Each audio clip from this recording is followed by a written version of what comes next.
En ce quatrième dimanche du carême, l'Église nous fait entendre la magnifique parabole du Père pardonnant, où il est question d'un jeune fils qui s'éloigne de son père et dont la qualité de vie se dégrade, au point de frôler la mort.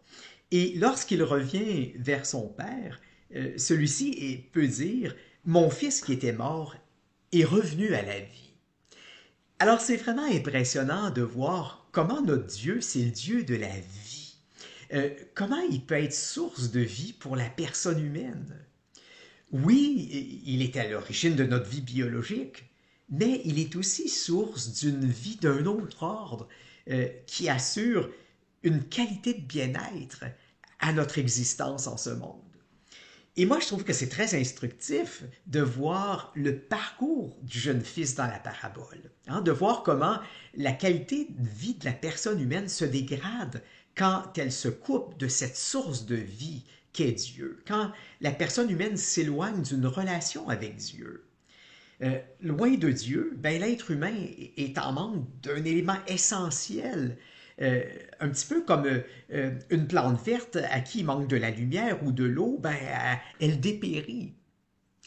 Et c'est tellement beau de voir notre Dieu, comment il est digne d'adoration, lui qui à la fois nous laisse totalement libres de prendre nos distances de lui, mais qui en même temps nous attend sans cesse, nous espère sans cesse pour nous accueillir dans une relation d'intimité avec lui.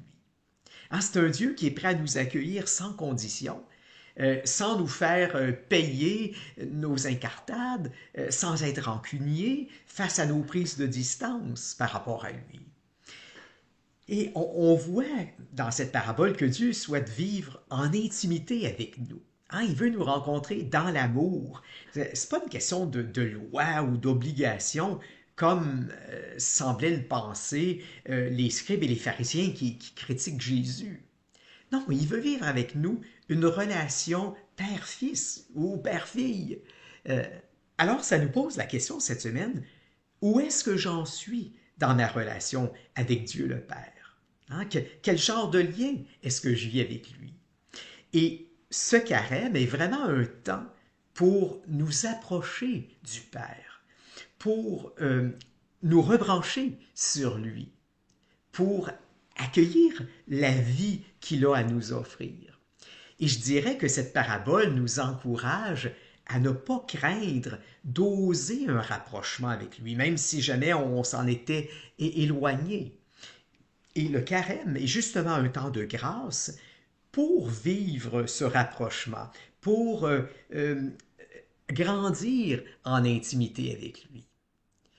Alors, c'est ce que je vous souhaite pour cette quatrième semaine de carême, que ce soit vraiment un temps de grâce. Alors, bonne quatrième semaine du carême.